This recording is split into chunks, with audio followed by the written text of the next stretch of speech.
Welcome back to the channel. This is part 2 of the Video Nasty series. If you have not seen part 1, go check that out. The link is in the description. And without further ado, let's get into part 2 of the Video Nasty series. In part 1, we explored the origins of the Video Nasty era and how it led to a moral panic in the UK, detailing the origins, controversies, and prominent figures involved in the emergence of VHS and home video. Today, we delve deeper into the height of the era, the filmmakers involved, and its eventual decline. At its peak, the Video Nasty era saw numerous films banned or heavily censored. This period was marked by intense scrutiny from the media, government, and public. The Video Nasty era had a profound impact on filmmakers, distributors, and retailers in the UK, leading to significant legal and financial repercussions for those involved in the video trade. Here's some of the impact it had. The enforcement of the Video Recordings Act led to legal actions against numerous distributors and retailers. Many were prosecuted for supplying unclassified films or providing materials deemed unsuitable for certain age groups. These actions included fines and, in some cases, prison sentences to raids on video stores. If you have enjoyed it and want to see more content like this, make sure you give it a like or just like it, because it's fun. It's fun to like things.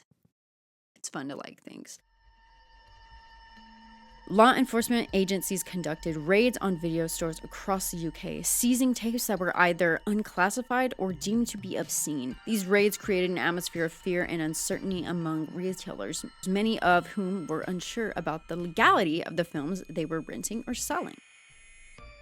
One notable case involved David Hamilton Grant, a distributor who was prosecuted for obscenity after releasing Cannibal Holocaust without cuts, which led to a landmark legal battle. Additionally, the case of The Driller Killer, distributed by Vipco, or the Video Instant Picture Company, became emblematic of the era, with the company's owner, Michael Lee, facing legal challenges due to the film's graphic content. The legal costs, potential fines, and the threat of imprisonment had significant economic implications for small businesses. The cost of compliance with the new regulations and the fear of prosecution led some independent retailers and distributors to close their businesses. Now, we have to mention that during the Video Nasty era, there were several high-profile criminal cases where the media and certain public figures attempted to establish a connection between violent crimes and video nasties. So, I am not a true crime channel, okay? I enjoy partaking in that in my off time sometimes, but I don't really cover it here. But I am going to mention 2 notable cases. Number 1 is the James Bulger case in 1993. Although this case occurred after the peak of the Video Nasty era, it is one of the most cited instances where an attempt was made to link a horrific crime to violent films. 2-year-old James Bulger was abducted, tortured, and murdered by 2 10-year-old boys, Robert Thompson and John Venables, in Liverpool. During the trial, some media outlets and public figures suggested that the film Child's Play 3 had influenced the boys' actions, as one of the boys' fathers had rented it. However, this claim was not substantiated with firm evidence during the trial, and the judge did not endorse this theory in his sentencing remarks. The second case is the murder of Suzanne Capper in 1992. In this disturbing case, 16-year-old Suzanne Capper was abducted, tortured, and murdered in Manchester. The media reported that the perpetrators were fans of horror films, including titles that had been previously labeled as video nasties. There were claims that the killers enacted scenes from these films, although direct causality was not conclusively proven in court. In conclusion, the Video Nasty era represented a tumultuous time for the UK film industry, marked by legal battles, censorship, and significant impact on the creative and economic aspects of filmmaking and film distribution. The era not only shaped the landscape of film content in the UK, but also highlighted the tensions between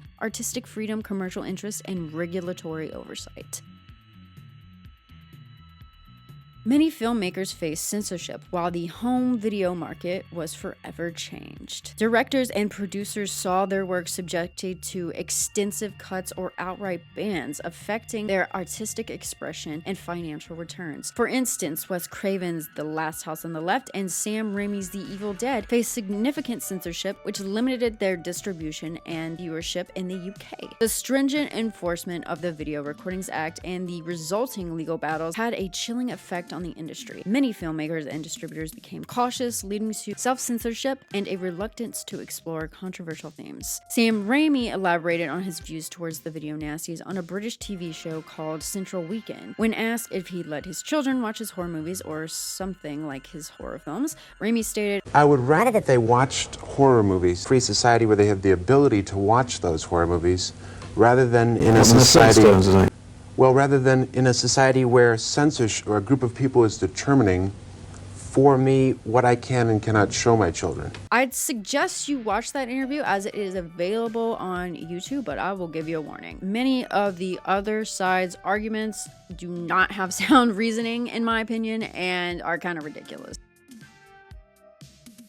By the late 1980s, the fervor began to wane. The effectiveness of the Video Recordings Act and changing societal attitudes led to a decline in the video nasty phenomenon. The decline of the video nasty era and the shift in public perception were influenced by several factors. Over time, the intense moral panic and fears associated with video nasties began to wane as the public, the media, and the legal system adapted to the evolving landscape of home entertainment. As the novelty of VHS and home players wore off, the public became more accustomed to the presence of these technologies in their daily lives. This familiarity helped mitigate some of the initial fears and sensationalism associated with video nasty. This reminds me of a media concept called the 7 Truths, and some of them relate to how everything from the margin comes to the middle, which means like underground, unpopular trends, ideas, things are on the outskirts, but they eventually get adopted into the mainstream and accepted. And also that when new technology is released, there is a sensationalized panic about the regulations and how it's going to work and everything. And then as soon as all that's sorted out, it kind of calms down and it's accepted into everyday life. Sort of like the internet and iPhones and soon to be AI. Everybody's panicking about that right now. That will soon just be a part of our lives. The establishment of clearer regulations and classification systems, particularly after the implementation of the Video Recordings Act of 1984, helped to create a more structured and predictable environment for the distribution of video content. This reduced the number of unregulated, potentially offensive materials reaching the market. As more legal cases were processed, the boundaries of what was considered acceptable content became clearer. Several high-profile cases helped to establish legal precedents and guidelines, which in turn influenced public perception in the industry's approach to content creation and distribution. The advent of new media technologies and channels in the late 80s and 90s, including cable television and later the internet, diversified the sources of entertainment. The shift diluted the focus on video cassettes as the primary medium of concern and introduced new debates and concerns about media content. Societal attitudes towards censorship, freedom of expression, and the consumption of media evolved over time. As the public became more media literate and aware of the nuances of film and storytelling, there was a gradual move away from the blanket demonization of certain genres. Over time, some films that were once branded as video nasties were critically reevaluated and gained recognition for their artistic, cultural, or historical value. This reevaluation helped to challenge the notion that all such films were devoid of merit and deserving of censorship. Academic research and studies examining the effects of violent media on behavior provided a more nuanced understanding of the issues. While debates continued, the simplistic causal link between watching violent films and committing violent acts was increasingly questioned. Filmmakers, civil rights advocates, and free speech organizations continued to challenge overly restrictive censorship, contributing to a broader dialogue about the balance between protecting the public and upholding artistic freedom. In summary, the decline of the video nasty era was the result of a complex interplay of technological, legal, cultural, and societal changes. Over time, the extreme concerns that characterized the peak of the video nasty panic were tempered by a more informed, nuanced, and diverse understanding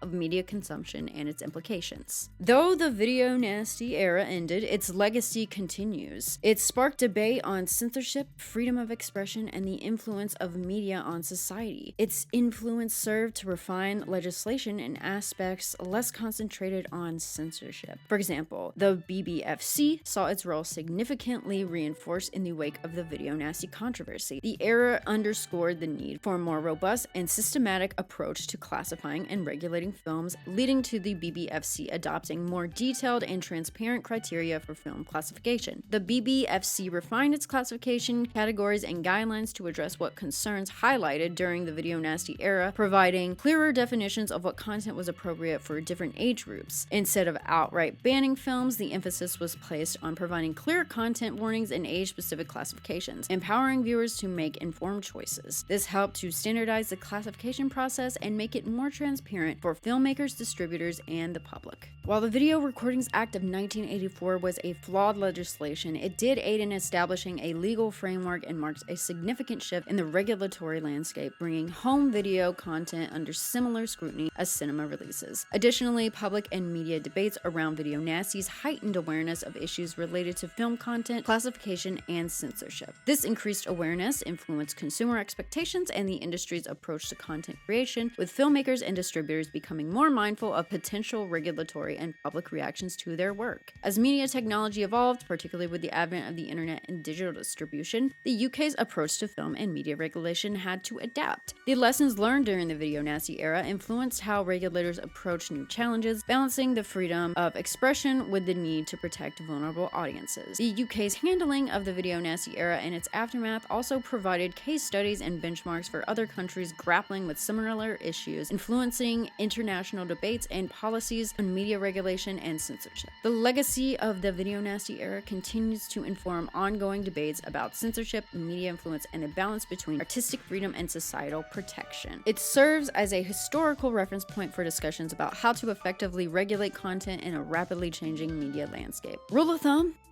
banning artistic stuff rarely works.